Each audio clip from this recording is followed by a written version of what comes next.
Class 4 scholarship के जो भी बच्चे एग्जाम देने वाले हैं उनके लिए वीडियो बहुत ज्यादा इंपॉर्टेंट रहने वाला है। इस क्लास के अंदर हम एनालॉजी नाम का जो टॉपिक है उसको अच्छे से समझने वाले हैं और आपको ये क्लास 4 के स्कॉलरशिप एग्जाम के सिलेबस में बहुत ज्यादा इंपॉर्टेंट रहेगा। तो इस वीडियो को अब हम शुरू करते हैं और जो सबसे पहला प्रॉब्लम्स है यहाँ पे उसे हम डिस्कस करते हैं। देखिए, कप, लिप दिया है और बर्ड के लिए क्वेश्चन मार्क दिया है। जब यहाँ पे आप बात देख रहे हो तो आपको पता चल रहा है कि you can see here, cup को हम कैसे पीते हैं, लिप से, या कप को लिप पे लगाते हैं। तो बर्ड का क्या होगा? अगर बर्ड चाय नहीं पीता तो बर्ड के लिए कुछ भी खाने के लिए क्या होती है? चोंच होती है, तो उसे क्या बोलते हैं? हम बिक बोलते हैं। तो इसका आंसर क्या होगा? Option number 4। इसके बाद अगला जो क्वेश्चन है वो है, फ्लो रिवर का होता है तो स्टैग्नेंट क्या होता है? ठीक है, तो स्टैग्नेंट क्या होता है ऐसा हमें पूछा है। अब यहाँ पे आप देखिए, रिवर कैसे बहती है, ठीक है, मतलब उसका क्या है? फ्लो है। हमें बोला है कि एक जगह पे जो चीजें रहती है, जैसे कि हम यहाँ पे एग्जांपल देखें पुल का, तो पुल क्या होगा? उसका पानी स्थिर रहता है एक जगह पे, तो उसे हम क्या बोलते हैं? स्टैग्नेंट बोलते हैं। ओके, उसे हम स्टैग्नेंट बोलते हैं। उसके बाद आप यहाँ पे देख सकते हो, अगला जो पार्ट है इसके अंदर वो क्वेश्चन है, पॉ कैट, तो हुफ किसका होगा? अब यहाँ पे देखिए, पॉ मतलब पैर जो होता है, वो उस ऐसा आकार होता है ना कैट के पैर का, तो उसके लिए कैट दिया है। और हुफ किसका होता है ऐसा हमें क्वेश्चन पूछा है। तो हुफ जो है वो होता है हमारे हॉर्स का। ठीक है, किसका होता है? हॉर्स का। H for HUF, H for horse. ये इसको क्या करने का? इसकी ट्रिक बना के याद रखने का। Remember this. उसके बाद देखिए, 21 का 3 है तो 574 का कितना होगा? अगर हम 21 को, आपको भी इसके आंसर करने वैसे कमेंट बॉक्स के अंदर, 21 का दिया है 3, अगर हम 7 से 3 को डिवाइड करें, 7 3 कितने होते हैं? 21 होते हैं। तो हमें यहाँ पे पार्ट ये मिल गया। अब है 574। 574 को 7 से डिवाइड करते हैं। अब यहाँ पे देखिए किससे डिवाइड होगा? 5 1 7 1 7, 7 1 7, 7 2 14, 7 3 21, 7 4 28, 7 5 35, 7 सकम 2 4, 7 7 49, 7 8 56, 7 9 63, 7 8 56, 7 8 मतलब 7 8 56 का आप यहाँ पे देख सकते हो। ठीक है, 57 माइनस 56 1 आ गया और ये 4, और 7 2 कितने होते हैं? 14 होते हैं। तो यहाँ पे आ गया 0 0। ठीक है, यहाँ पे आ गया 0 0। अब हम अगला पार्ट देखते हैं। यहाँ पे आंसर हमारे पास 82 है क्या ऑप्शन में? 23 82 77 13, तो हमारा आंसर यहाँ पे हमें मिल गया। तो ऐसे आप नंबर, ये एनालॉजी सॉल्व कर सकते हो। इसके बाद हमारे पास क्वेश्चन है, 68 का 130 है तो 350 का क्या होगा? मतलब यहाँ पे जो लॉजिक उन्होंने यूज किया है वो है, पहले तो क्यूब कर दिया है। जैसे 4 का क्यूब कितना होता है बेटा? 4 का क्यूब होता है 64, उसके अंदर अगर हम 4 मिलाए तो 68 आ जाता है। अगर 5 का क्यूब करे तो होता है 125, और उसके अंदर अगर हम 5 मिला दे तो 130 हो जाता है। वैसे ही अभी 350 जो आ रहा है तो उसके लिए हमें यहाँ पे देखना होगा कि ये कैसे आ रहा है। जैसे 7 का क्यूब है एक, ठीक है, और 7 के क्यूब के अंदर जब हम 7 मिलाएंगे, ठीक है, तो हमें ये नंबर मिलता है 350। तो मुझे कमेंट बॉक्स में बताना कि 7 का क्यूब कितना होता है, बस इतना आपको बताना है। और बाद में जैसे यहाँ पे 7 है तो यहाँ इसके पीछे 6 होगा, क्योंकि जैसे यहाँ पे 5 का लिया था तो यहाँ पे कितने का होगा? 4 का होगा। तो 6 का हमें यहाँ पे देखना होगा। तो 6 का जो क्यूब है वो है 216, और उसके अंदर अगर हम 6 मिलाते हैं तो हमारा बन जाता है 222, और यही हमारा ऑप्शन नंबर 3 इसका करेक्ट आंसर है।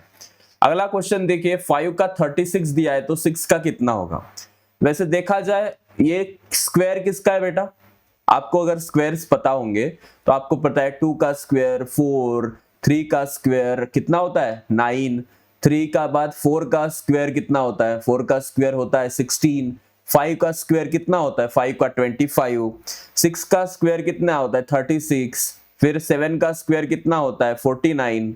उसी के साथ साथ आप देखो 8 का स्क्वायर कितना होता है? 8 का स्क्वायर 64, 9 का स्क्वायर कितना होता है? 81, और 10 का स्क्वायर कितना होता है 100। तो इस तरीके से आपको यहाँ पे सारे स्क्वायर्स पता चल गए। अब ये स्क्वायर निकालने के बाद आप 5 का स्क्वायर देखिए वो कितना है 25, लेकिन 6 का है 36। वैसे ही अगर हमें यहाँ पे 6 दिया है तो हम 7 का स्क्वायर उसके आगे ले सकते हैं, और 7 का स्क्वायर कितना है 49, तो 49 हमारे ऑप्शन में भी है, तो ये हमारा क्या हो गया बिल्कुल सही जवाब। ठीक है, तो 49 इज द करेक्ट आंसर। अगला क्वेश्चन है 16 का है 56, तो 32 का कितना होगा। ठीक है, 16 का 56 है। ठीक है, लेट्स सी 16 का 56 है, 32 का कितना होगा, व्हाट इज फॉर द 32।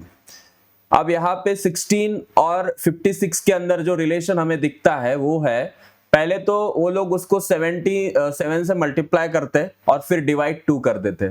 उसी पैटर्न को लेके 32 के लिए भी वो 32 को 7 से मल्टीप्लाई करेंगे। कितने से करेंगे, 32 को 7 से मल्टीप्लाई करेंगे। 7 2 जार 14, एक आ गया, 7 3 जार 21 और प्लस 1, तो 21 प्लस 1 दैट इज 22, 224 ऐसा आ गया। तो उस 224 को हमें 2 से डिवाइड करना होगा। 2 1 जार 2, 2 1 जार 2, 2 2 जार 4, तो 112 हमारा यहाँ पे जवाब आ जाता है, and that is the correct answer. अगला क्वेश्चन है 49 का 81, तो 100 का कितना। तो लेट्स सी यहाँ पे देखिए 49 जो है 7 का स्क्वायर है और 81 जो है 9 का स्क्वायर है। मतलब 7 और 9 में कितने का डिफरेंस है, 1 का डिफरेंस है, मतलब 7 8 9 ऐसा हो गया। अब यहाँ पे जो 100 दिया है ये 10 का स्क्वायर है, उसके बीच में 11 का हमें छोड़ देना है। 12 का स्क्वायर कितना होता है, 12 का होता है 144। So option number 2 is the correct answer. उसके बाद देखिए 5 का 124 है। 5 का अगर हम स्क्वायर देखें तो है 124 ऐसा उन्होंने दिया है। क्या स्क्वायर है 5 का, नहीं, 5 का क्यूब है 124 और 125 क्यूब है, और 125 में से 1 मिला है निकाले तो हमें कितने मिलेंगे, 124 मिलेंगे। अब हमें 7 का क्यूब चाहिए। वैसे ये तो आपके लिए होमवर्क था, बट अभी मैं बता देता हूं आपको कि यहाँ पे 7 का जो क्यूब है वो है 343। इस 343 में से अगर हम 1 माइनस कर दे तो कितना आंसर आएगा, 342, और 342 हमारा यहाँ पे बिल्कुल सही जवाब बनता है। इसके बाद अगर क्वेश्चन देखें, ये है फिगर एनालॉजी। जैसे आप यहाँ पे देख सकते हो बहुत सी चीजें, जैसे एक ट्रायंगल है और ये ट्रायंगल स्टार बन गया है। यहाँ पे भी है एक स्क्वायर, और वो स्क्वायर क्या बनेगा। वैसे यहाँ पे आप इसका आंसर कर सकते हो बाय, जैसे आप ये पढ़ रहे हो यहाँ पे उसी के साथ साथ इसका आंसर आपको आ जाएगा। जैसे आप यहाँ पे डिस्कशन में लेते हैं कि ये जो ट्रायंगल है, इस ट्रायंगल का स्टार बन रहा है तो ये जो हमारा स्क्वायर है इसका क्या बनेगा, तो फिगर एक के ऊपर एक आ गई है। तो वैसे ही यहाँ पे भी फिगर जो होगी वो एक के ऊपर एक आ जाएगी। ठीक है, ऐसे, तो ये इसका होगा करेक्ट आंसर। तो ऑप्शन नंबर सी बिल्कुल सही है। इसके बाद देखिए ये फिगर आप देख सकते हो जिसके अंदर हमें एक ट्रायंगल दिया है और उसके आगे एक ट्रायंगल दिया है, और ये ऊपर का ट्रायंगल और ये नीचे का ट्रायंगल। तो इसका जो आंसर होगा वो होगा, जैसे ये इसके सामने है तो ये भी कुछ तो इसके सामने होगा, and that's the fourth is the हमारा करेक्ट आंसर। उसके बाद आप देख सकते हो आपको सर्कल के अंदर ट्रायंगल है तो ट्रायंगल के अंदर सर्कल है, स्क्वायर के अंदर सर्कल है तो सर्कल के अंदर स्क्वायर होगा। सर्कल के अंदर स्क्वायर कहाँ पे दिख रहा है, यहाँ पे ए नंबर पे, बिल्कुल सही जवाब है। फिर यहाँ पे देखिए ये एक 2 पिंच वाला एक दांत है, उसके आगे एक डैश है, 3 पिंच वाली बन गई। यहाँ पे ऑलरेडी एक लाइन है तो यहाँ पे 2 लाइन बनेगी, और ये जो 2 है उसके 3 बनेंगे, 1 2 3। तो यहाँ पे ऐसी फिगर हमें कहाँ पे देखने को मिलती है, ऑप्शन नंबर 1 में, जो कि हमारा यहाँ पे बिल्कुल सही जवाब होगा। अगला क्वेश्चन देखिए, आप यहाँ पे देख सकते हो, you can see here part where you can mostly see, इसका पहला वाला पार्ट क्लॉकवाइज टर्न हुआ है और अंदर का पार्ट एंटी क्लॉकवाइज ऊपर हुआ है।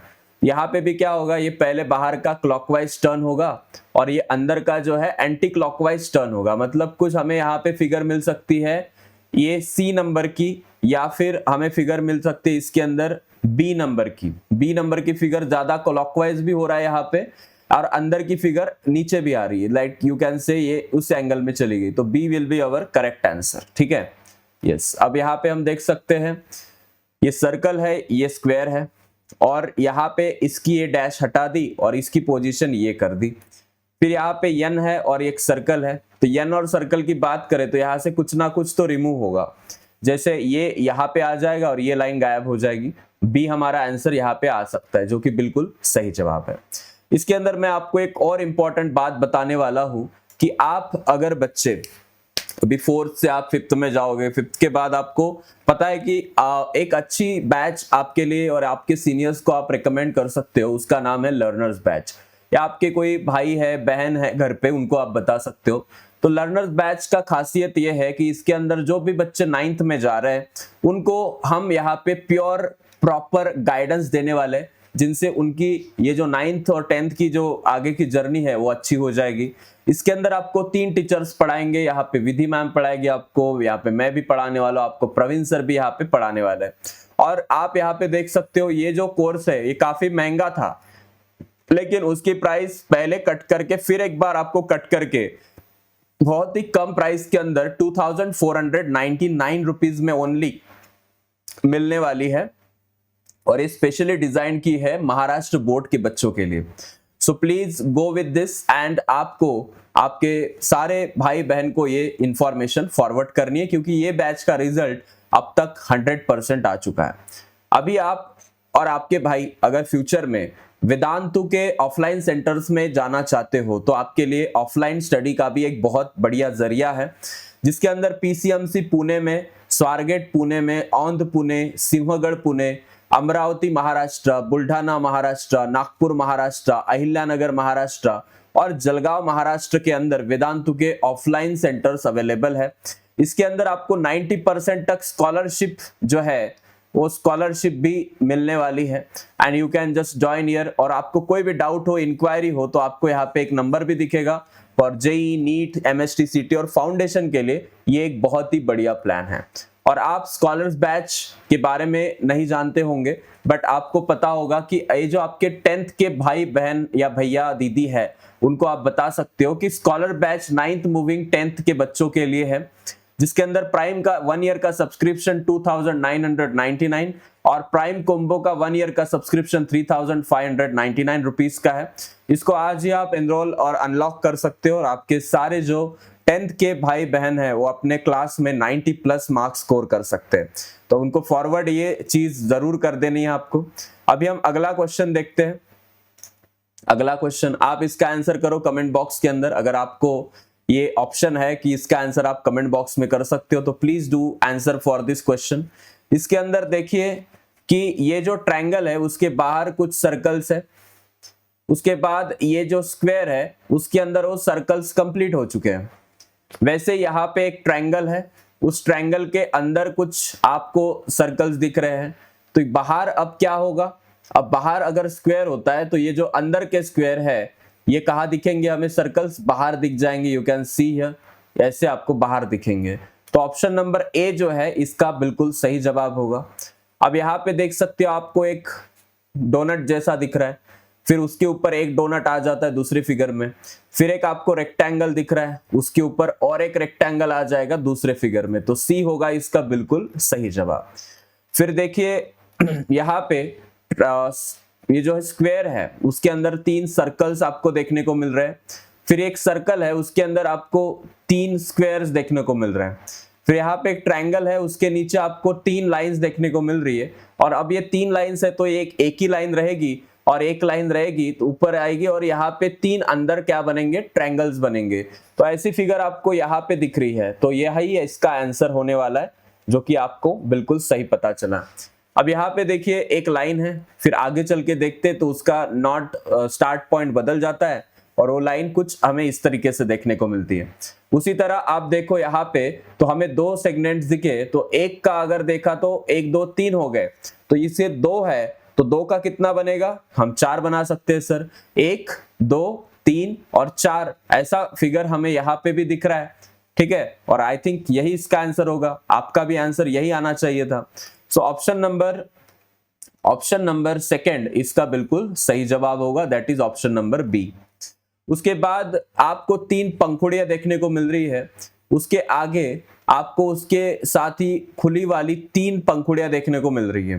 नीचे की बात करें तो आप देखोगे कि अभी एग्जैक्टली ऊपर भी ये पंखुड़ियां खुलेगी, जैसे ये हो गई, ये हो गई और ये हो गई, और नीचे हमें कुछ ऐसा दिखेगा। तो ऑप्शन नंबर 4 बिल्कुल सही लग रहा है मुझे तो, बट इन लोगों ने इसका आंसर कुछ बी वगैरह दिया होगा तो डोंट कंसिडर दैट, क्योंकि पंखुड़ियां तो खुलेगी और यहाँ पे खुली है तो फिर वो यहाँ पे भी खुलनी है। सो यहाँ पे ई इसका बिल्कुल सही आंसर होगा। सो यही सारी बातें एनालॉजी के अंदर हमने आज के सेशन में डिस्कस की है। Again I want to tell you about both the important batches which I have discuss with you. इसके अंदर लर्नर्स बैच की बात करें तो क्लास 9 के लिए 799 और 399 का नहीं, बल्कि 2499 का ये बैच मिलने वाला है, जिस is specially design for Maharashtra board student. And इसके अंदर हम देखें तो आपको पीसीएमसी, स्वारगेट, औंध, सिंहगढ़, अमरावती, बुल्ढाना, नागपुर, अहिल्यानगर और जलगांव में हमारे सेंटर्स मिलते हैं, जहां पे आप यहाँ पे जो नंबर दिया है उसके ऊपर इंक्वायरी कर सकते हो। आपको 90% तक की यहाँ पे स्कॉलरशिप भी दी जाएगी and that will make your journey smoother for the next we can say successful future के लिए ये सारी चीजें आपके काम में आने वाली है। ऑल्सो जो आपके भैया दीदी होंगे क्लास 10 के अंदर, उनके पास इस स्कॉलर बैच की इंफॉर्मेशन जरूर पहुंचाना, क्योंकि scholar batch 9th moving 10th के बच्चों के लिए है और ये महाराष्ट्र बोर्ड्स के लिए स्पेशली डिजाइन है। इसके अंदर आपको इंग्लिश, एसएसटी इंग्लिश, फिर बायोलॉजी, फिर आपको यहाँ पे एसएसटी, मराठी और हिंदी भी पढ़ाया जाएगा, और मैथ्स 1 मैथ्स 2 के साथ साथ साइंस 1 भी आपको यहाँ पे पढ़ाया जाने वाला है। इसका 1 ईयर का सब्सक्रिप्शन 299 का है, जो कि 67% ऑफ के साथ मिलेगा, और प्राइम कॉम्बो का सब्सक्रिप्शन 3599 का है, जो कि आपको यहाँ पे मिलेगा 1 ईयर के साथ साथ इसी के अंदर, और जो 9599 है ये नहीं देने आपको। तो unlock your path to the success with Vedantu with all this batches. और आज का ये टॉपिक्स आपको कैसा लगा, आपको इसमें से क्या सीखने को मिला, ये कमेंट बॉक्स में मुझे जरूर बताओ।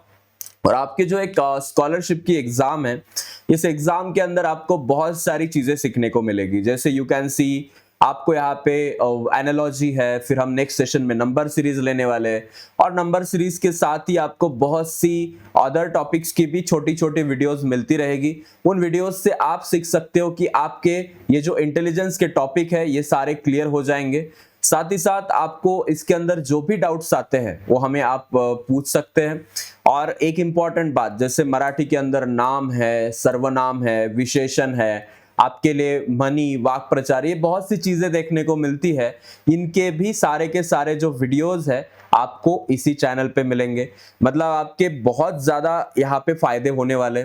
साथ ही साथ हम देख सकते हैं कि मराठी के अंदर पैसेजेस भी होते हैं, आपने देखे होंगे कि बहुत मुश्किल मुश्किल पैसेज होते हैं। तो 4th स्टैंडर्ड का जो सिलेबस है ज्यादा तो 5th से मैच करता है, तो आपकी एग्जाम इतनी ज्यादा मुश्किल नहीं होगी, क्योंकि हमारे टाइम पे भी 4थी की ही स्कॉलरशिप जानी जाती थी। ये 5वीं और जो 7वीं है, 5वीं और जो 8वीं है, ये अभी अभी नया नया लॉन्च किया गया था गवर्नमेंट के द्वारा। बट एक्चुअल में जो स्कॉलरशिप की एग्जाम होती थी वो 4th और 7th की होती थी।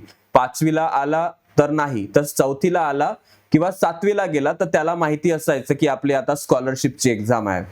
पालकांनी सुद्धा मुलांना याच परीक्षांमध्ये बसवलं पाहिजे, कारण आमच्या वेळेस बसवायचे। शिष्यवृत्ती म्हणजे काय पैसे मिळण्यासाठी नाही, तर भविष्यामध्ये स्पर्धा परीक्षांची आपली आवड निवड आणि स्पर्धा परीक्षांमध्ये आपल्या मराठी विद्यार्थ्यांनी काहीतरी चांगलं करावं, आपली मुलं IAS, IPS किंवा जिल्हाधिकारी, उपजिल्हाधिकारी या सर्व पदांवरती पोहोचावी, यासाठी ही स्कॉलरशिपची एक्झाम आहे।